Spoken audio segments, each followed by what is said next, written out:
Fala pessoal, aqui é o Luiz, dono desse canal o Ativamente. E se você quer saber como fiz mais de R$ 2.000 em apenas uma semana vendendo canais de YouTube, esses são alguns prints de vendas que eu fiz.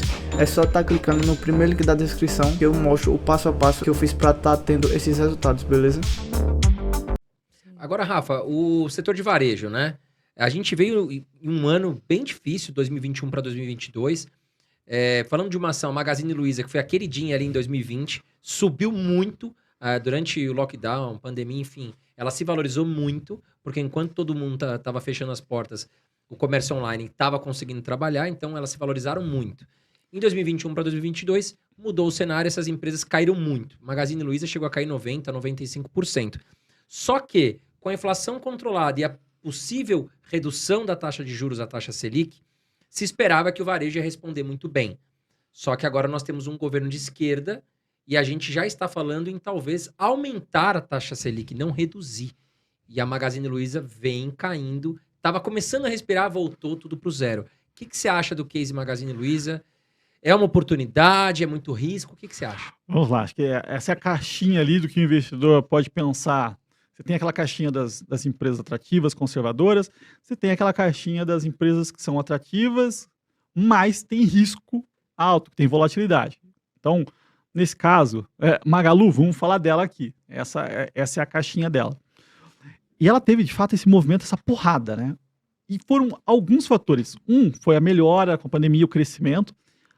Outro fator foi a percepção de valuation do mundo. Vai? Então, o mundo começou em 2020 a entender que as empresas de crescimento deveriam ser negociadas a múltiplos altíssimos. Né? Então, 100 vezes, a gente via lá fora, 100, 150. Isso puxou demais o valuation, né, o preço da ação da Magazine Luiza. Sem, de fato, ter tipo, não foi proporcional, né, o crescimento do lucro, não. Teve um aumento mesmo de múltiplo ali. Foi um re-rating. Aí, a virada, né, se deu tanto com o começo do discurso que ia ter aumento de juros nos Estados Unidos, e aí todas as empresas de growth começaram a desmoronar. Você pega até faz uma correlação, você pega as empresas de tech, e-commerce nos Estados Unidos, né, e as nossas de e-commerce, elas começam a despencar no mesmo momento, impulsionadas pela sinalização de aumento de juros, pelos juros futuros lá nos Estados Unidos. Então, esse foi um fator. E o outro fator é, de fato, o resultado delas começaram a piorar. Então, Magazine Luiza ali começou a ter compressão de margens, principalmente por Selic, né? O custo financeiro dessas empresas, né, é altíssimo. Então, começa a impactar muito ali no resultado financeiro. Aí, é o que vai acontecer em 2023. Por quê? A gente tem um problema de confiança. Acho que esses 2 meses, e até a definição, de fato, do que vai acontecer com o Brasil, qual vai ser a direção, vão ser importantes. E isso mexe com confiança. Consumo, muita gente que tem dinheiro, mas no momento onde a confiança cai, ele para de consumir. Ele espera. Então não é necessariamente que a gente precisa de renda, mas a gente tem um fator confiança que acaba impactando muito. Então, esse fator, esse direcionamento, vai mostrar para onde o Brasil vai. E aí, entendeu? O Lula foi um cara que ele, de alguma forma, impulsionou o varejo no Brasil. Com linhas de crédito, promovendo linha branca, né? Porque é popular também, né? As pessoas vão trocar de geladeira, vão trocar de fogão, as pessoas adoram isso. E as empresas de varejo conseguem se beneficiar. Então, a gente está num momento assim, ó, elas são baratas, o balanço delas estão ok, né? A gente fala, puta, vai quebrar, não é assim, mas está ok. Passa de ano, acho que tem que tomar aquele cuidado, tem que ficar olhando sempre.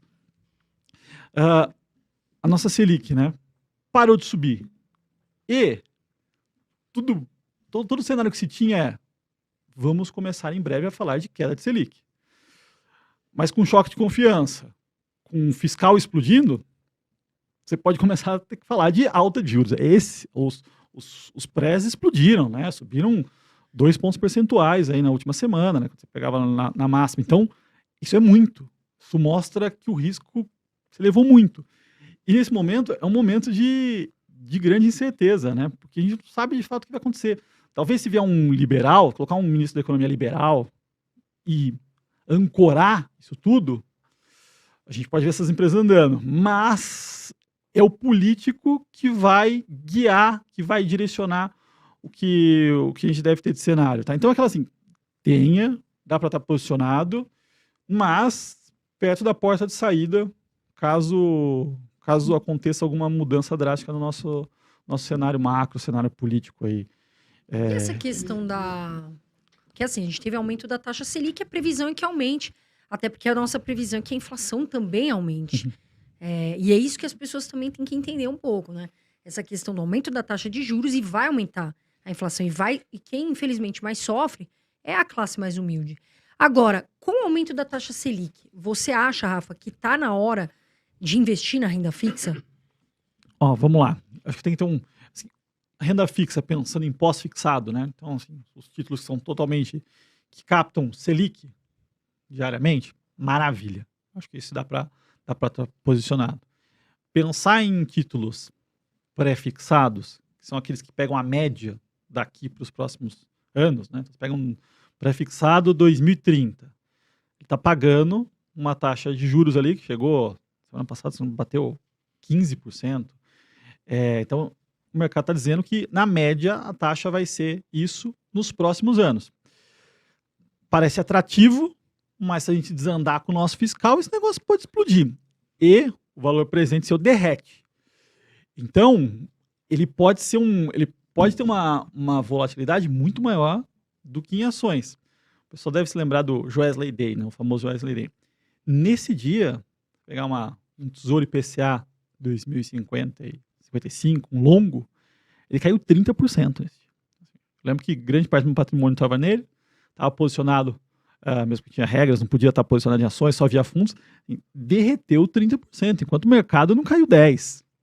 Então, estar posicionado em títulos muito longos e com taxa pré ou juro real, né? Juro real um pouco menos arriscado porque tem a âncora da inflação. Podem apresentar muita volatilidade nesse momento. Então, é tomar um cuidado. A gente está num momento delicado, assim, essas semanas, assim, até definição de fato do rumo do Brasil é algo delicado. Acho que isso vem desde do início de novembro ali. Assim, tem muita incerteza importante em relação a Brasil, que pode mudar, né? Pode mudar drasticamente o rumo dos investimentos. Então, é estar líquido, bem posicionado ali e atento ao que vai acontecer.